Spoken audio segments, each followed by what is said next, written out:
भगवती सूत्र में कहा गया है, से किम तम काय किले से, काय किले से अनेक बिहे पन्नत्ते तंजहा थाणा दिए उक्कुड़ुया सणिए पड़ी मठाई बीरा सणिए ने सज्जिए आयावए अवा उड़ए अकंदुये अनिठुहे सब गाय परिकम्य विभूष विप्प मुक्के सेत्तम काय किले से।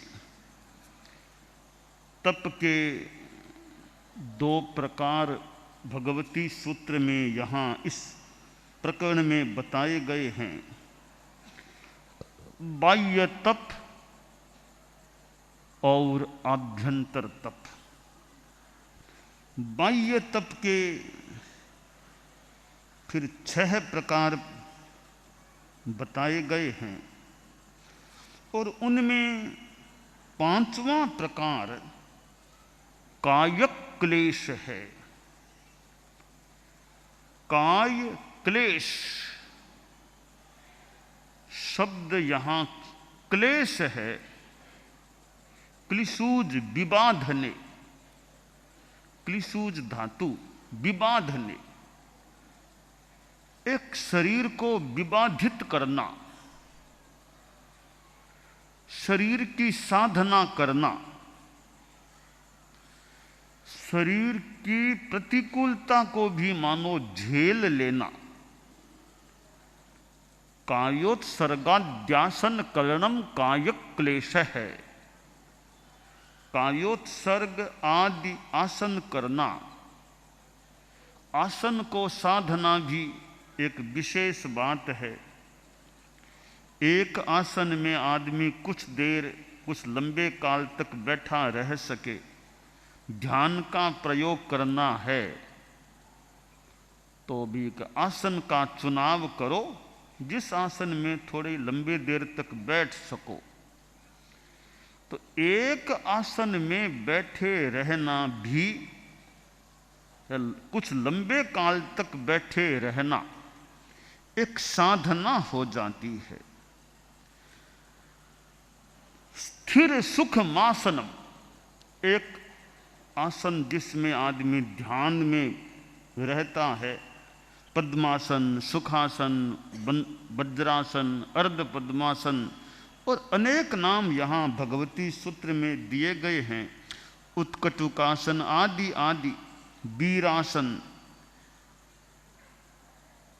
तो कायक क्लेश के अनेक रूप, अनेक अंग बन जाते हैं। शरीर में खुजली आ रही है, फिर खुजली नहीं करना भी एक तप है, साधना है। अकंदुये, खुजली नहीं करना, अकंदुये। तो यह आसन की साधना, कायोत्सर्ग की साधना, यह कायक क्लेश के अंतर्गत अनेक चीजें हो सकती है। परम पूजनीय आचार्य तुलसी के जीवन में कायक क्लेश का दर्शन भी होता है। मैंने गुरुदेव तुलसी को उनकी एकदम जवानी में तो नहीं देखा था, थोड़े वो प्रौढ़ता में आ गए थे, यानी 50 पार हो चुके थे। उसके बाद ही संभवतः मैंने समझ पकड़ने के बाद उनको देखा था। और वे सरदार शहर भी पधारे थे, मुझे याद है। और थोड़ा शेष काल में यूँ सरदार शहर में थोड़ा लंबा प्रवास भी गुरुदेव का हुआ था, तब गुरुदेव के दर्शन करने का वैसे मौका मिला था। थोड़ा सा कभी गुरुदेव ने थोड़ी सी बात भी, मैं बच्चा था तो मामूली बात भी संभवतः की थी। तो मैंने उनके जीवन की आधी शताब्दी बीतने के बाद गुरुदेव के दर्शन करने का मुझे सौभाग्य संभवतः मिला था। और बाद में दीक्षित हो जाने के बाद तो ज़्यादा सौभाग्य मिला। उनके निकट रहने का भी अवसर मिला और गुरुदेव आसन भी करते थे, एक्सरसाइज आसन करते थे और अपने आसन में एकदम कपड़ों को आसन की मुद्रा में करके और वो एक्सरसाइज खड़े खड़े, बैठे बैठे, लेटे लेटे आसन प्रयोग एक्सरसाइज किया करते थे। कायोत्सर्ग भी यूँ करते थे और कई गलग व्यायाम, गले का व्यायाम करना है ऐसे, वो मुझे याद आ रहे, खड़े खड़े यूँ गलग व्यायाम किया करते थे। और विराज के पेट का करते, एकदम पेट को हाथ से करना, यूँ पेट का वो एक्सरसाइज करते, लेट करके वो भी आसन किया प्रयोग करते। तो उनको मैंने आसन यानी एक कायक क्लेश का एक प्रकरण है, तो मैंने गुरुदेव तुलसी को यूँ खड़े खड़े, बैठे बैठे, लेटे लेटे आसन कायोत्सर्ग यूँ करते हुए संभवतः देखा था। तो यह तो उनकी वो साधना थी, आसन कायोत्सर्ग, और यूँ वे शरीर से परिश्रम भी करते थे। पाद विहार करते हमने उनको देखा है, विहार करते, पाद विहार करते, थोड़ा गति थोड़ी धीमी हो गई थी, बाद में थोड़ी सी धीमी गति, विहार करते, लोग साथ में रहते और कभी कभी रास्ते में बीच में ही गांव के लोग इकट्ठा हो जाते, कोई पिंपल का गट्टा वहाँ विराज के कहीं व्याख्यान देते, लोगों को उपदेश देते। तो विहार के बीच में भी कभी कभी थोड़ा संभवतः वे यूँ व्याख्यान दे देते और पाद विहार चलता, उनके साथ हम लोग संत लोग भी साथ रहते थे और प्रवचन करते गांवों में और में, मतलब प्रवचन कोई कभी शायद रात को भी व्याख्यान देते, तो रात को व्याख्यान लोगों की भीड़ हो गई तो रात को भी थोड़ा व्याख्यान फरमा देते, अन्यथा संत लोग थोड़ा व्याख्यान संभाल लेते।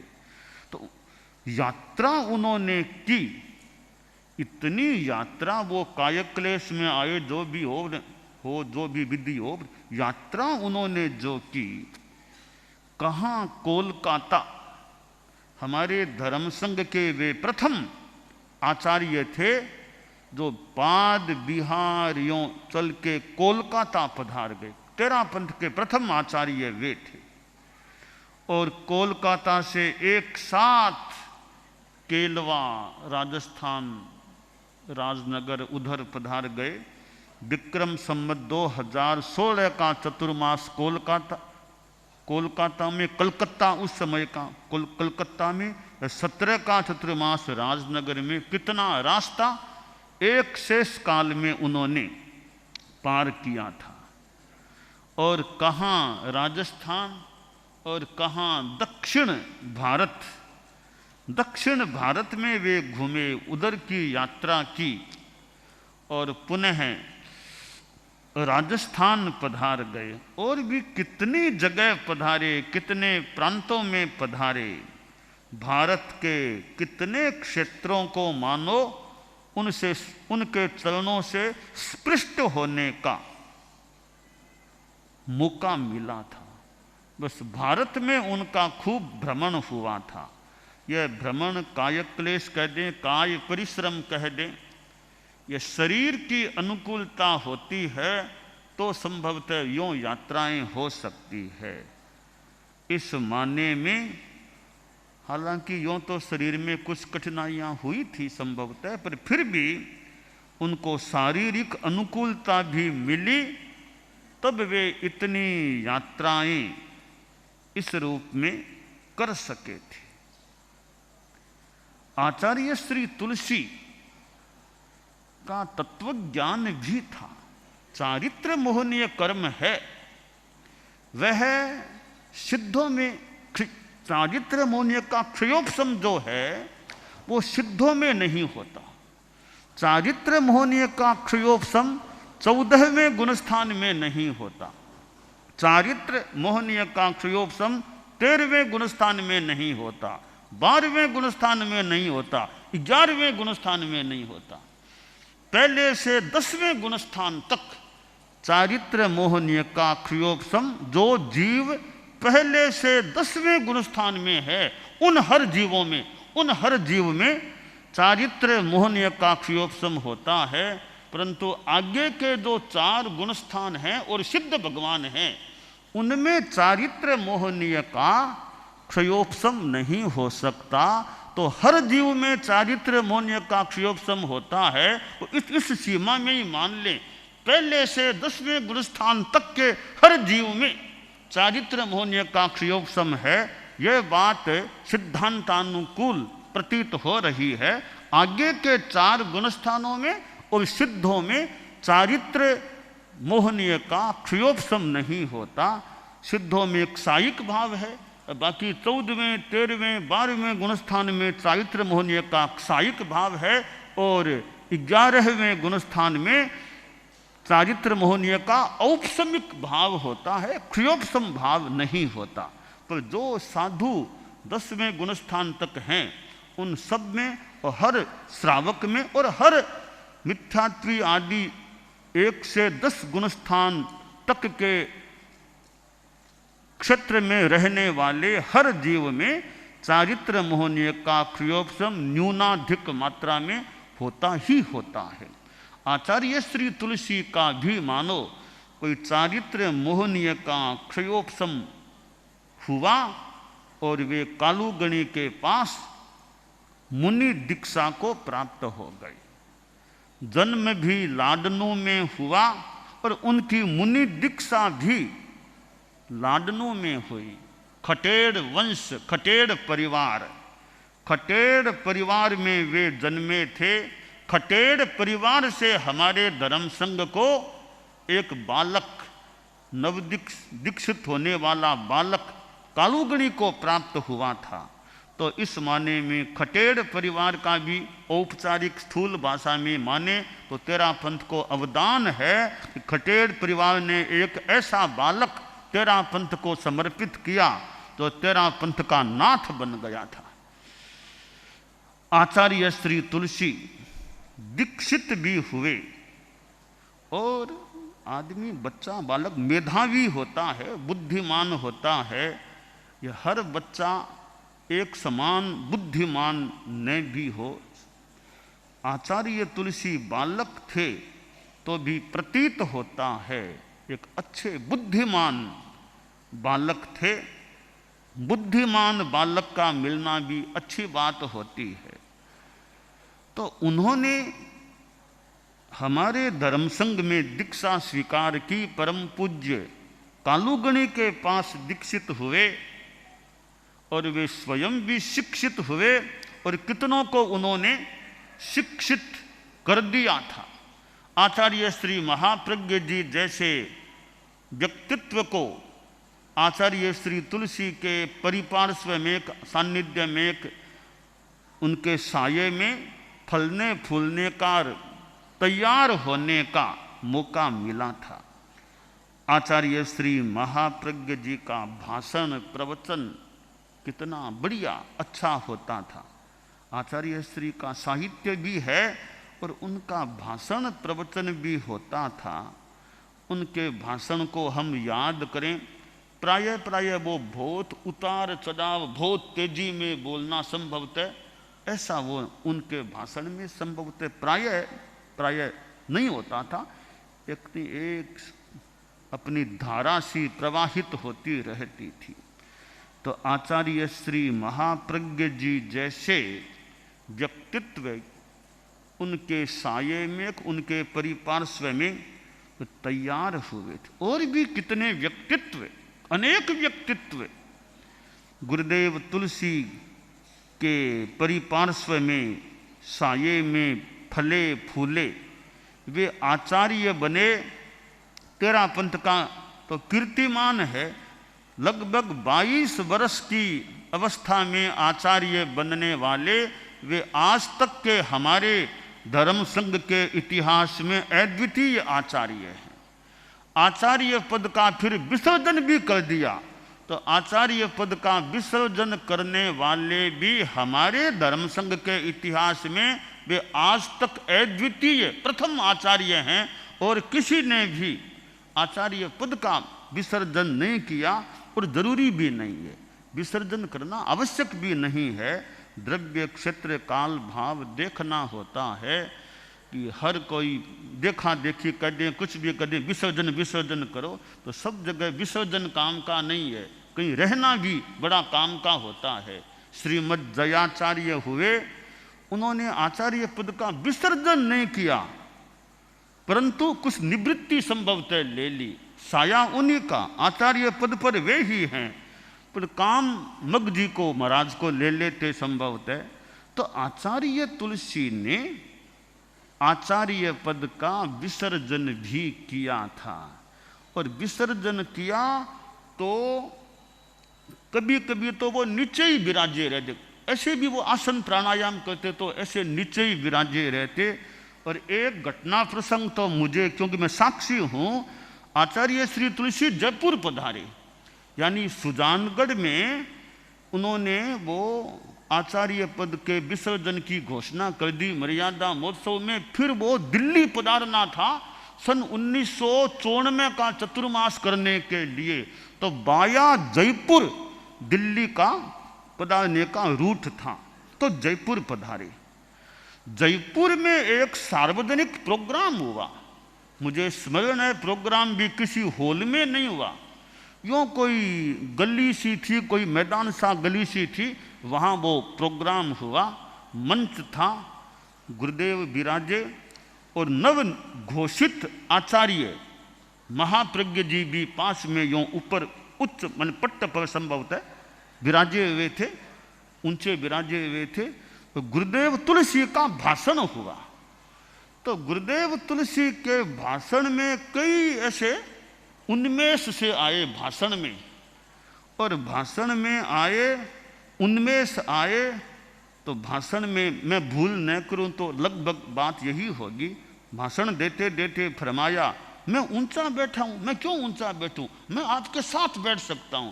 कई नेता थे मंच पर, कई अच्छे अच्छे नेता बैठे हुए थे, वो चौधरी कुंभाराम चौधरी, भैरू सिंह जी, और वो ओम पूर्ण, ऐसे कई नेता बड़े लोग बैठे थे। कहा मैं आपके साथ बैठ सकता हूँ, यूँ फरमाया, पट्टे छोड़ के खड़े हो गए, नीचे बैठने लगे। तो नीचे व्यवस्था कर दी गद्दी की ओर की, मान लो। तो गुरुदेव तुलसी नीचे हुए तो महाप्रज्ञ जी प्रवर भी उठे, वो भी नीचे बैठने के संदर्भ में। तो आचार्य तुलसी ने क्या कहा, आचार्य जी आप तो ऊपर ही बैठिए, आप तो ऊपर ही बैठिए, यानी कि मैं नीचे बैठूं, आप ऊपर, आप आचार्य हैं, मैंने तो यानी आचार्य पद छोड़ दिया, तो मैं नीचे बैठता हूं, आप तो संघ के आचार्य हैं, आचार्य घोषित कर दिया मैंने, आप तो ऊपर ही बैठिए। तो कितनी मौके की बात थी का कि मैं नीचे बैठूं, आप ऊपर ही बैठिए। तो वो तो खैर महाप्रज्ञ जी थे, तो वो खुद भी फिर नीचे ही विराज गए। तो वे आचार्य पद को छोड़ दिया, तो पट्ट से एक बात, तो प्रोग्राम में और नीचे भी विराज गए थे, और फिर आचार्य महाप्रज्ञ जी भी नीचे विराज गए थे। तो उन्होंने भी, गुरुदेव तुलसी ने भी फिर मानो कुछ निवृत्ति, पद भी छोड़ दिया तो कुछ निवृत्ति भी ले ली, और अपने थोड़ा एकांतवास और कुछ अपना अमुक दिनांक में एकांतवास इस रूप में करने लग गए। और मर्यादा महोत्सव का मौका चारवास का आया, तो गुरुदेव तुलसी ने कहा, सन 1997 का मर्यादा महोत्सव चारवास घोषित था, का आचार्य तो महाप्रज्ञ जी थे, का महोत्सव महाप्रज्ञ जी जाओ, वो करो, मैं नहीं जाऊंगा। तो खुद जैन विश्व भारती में विराजे, और आचार्य श्री महाप्रज्ञ जी चारवास में मर्यादा महोत्सव के लिए पधारे, यानी गुरुदेव तुलसी निवृत्त थे एक तरह से, तो महाप्रज्ञ जी प्रवर चारवास में मर्यादा महोत्सव वहाँ उन्होंने किया था। तो आचार्य तुलसी ने आचार्य पद का परित्याग भी कर दिया। कभी लगता तो यूँ है कि पद को छोड़ना मुश्किल होता है, पद मिला हुआ है उसको छोड़ना कभी कभी थोड़ा जी दोहरा होता है, रे पद को कैसे छोड़ें, पद को कैसे छोड़ें। तो वो तो जीवन भर का पद मिला हुआ था उनको ऐसे तो जिंदगी भर का आचार्य पद एक तरह से प्राप्त था, उन्होंने जिंदगी भर नहीं रखा, पहले ही छोड़ दिया। तो इस संदर्भ में एक विसर्जन का उदाहरण हमारे संग में देखना हो तो आचार्य तुलसी थे, जिन्होंने पद का विसर्जन कर दिया। हालांकि मैं पद को छोड़ना कोई जरूरी नहीं है, द्रव्य क्षेत्र काल भाव को देखना चाहिए, छोड़ना ठीक है, पद पर रहना ठीक है। तो आचार्य तुलसी पद परित्यागी भी बन गए थे। आचार्य श्री तुलसी ने अनेक नए नए आयाम दिए, अनेक बातें पूर्व वक्ताओं ने, वक्तव्य देने वालों ने प्रस्तुत की। समण श्रेणीकार, अनुभूत आंदोलनकार, प्रेक्षा, जीवन विज्ञान, कितनी कितनी चीजें उनके आचार्य काल में प्रारंभ हुई, कितनी संस्थाएं उनके आचार्य काल में उद्भूत प्रादुर्भूत हुई थी। तो समण श्रेणी का भी आज जन्म दिवस है।